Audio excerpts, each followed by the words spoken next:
Hey, ladies and gentlemen, this is Carmine Sabia for Explain America, and serial perjurer Michael Cohen, he could be facing more perjury charges. Before we get started, please make sure you like, comment, share, and subscribe. Those little things really help us out, and they help our channel continue to grow. Listen, you have to make your own decisions. I'm not a judge. I'm not an attorney. I can't tell you Michael Cohen committed perjury, but what I can tell you is that I believe, my personal opinion, that he lied his butt off on that witness stand yesterday. Now, I can't prove that. That's not my job.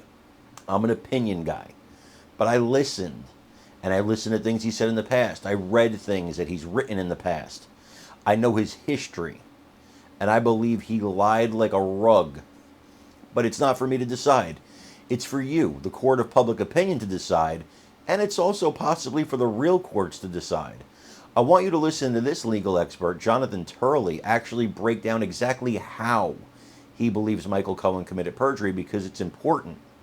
It's important to listen to somebody who knows what they're talking about. So let's listen to him, and then let me know what you think. As always, please remember to like, comment, share, and subscribe. I'm Carmine Sabia for Explain America. We love you guys. God bless you. Take care, everybody. Legal analyst coming up right now. Andy McCarthy, Jonathan Turley, Jonas Billboard. You've been following this Trump case. Michael Cohen back on the stand this morning. Lots of great things to get to. Jonathan Turley, let's get to you. Your name, I think, was invoked when President Trump was going through the list of commentators who have said, what in the world is going on at this courtroom? Well, you know, we've all been anticipating this day, probably more than yesterday. While people on other networks have said they were impressed that Cohen didn't lose his temper, that he was being questioned by the prosecutors that brought him to this party. So this is what he prepped for. None of us expected that he would disassemble under friendly questioning. This is going to be different.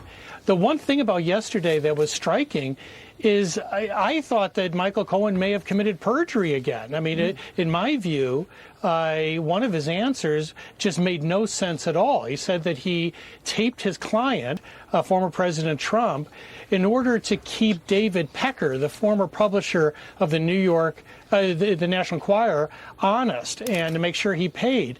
Well, first of all, it made no sense at all why he would do that. Pecker had been in communication with Trump himself, but it didn't make any sense at all.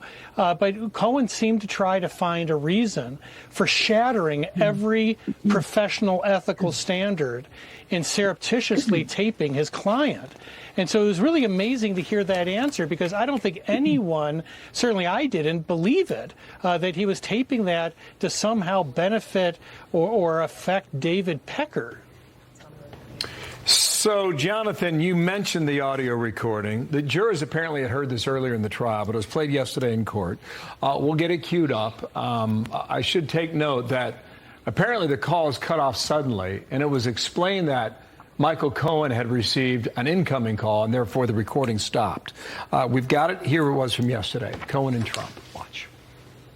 And I spoke to Alan about it when it comes time for the financing, which will be... Listen, what financing? We'll have to pay you. So I'll pay with cash. No.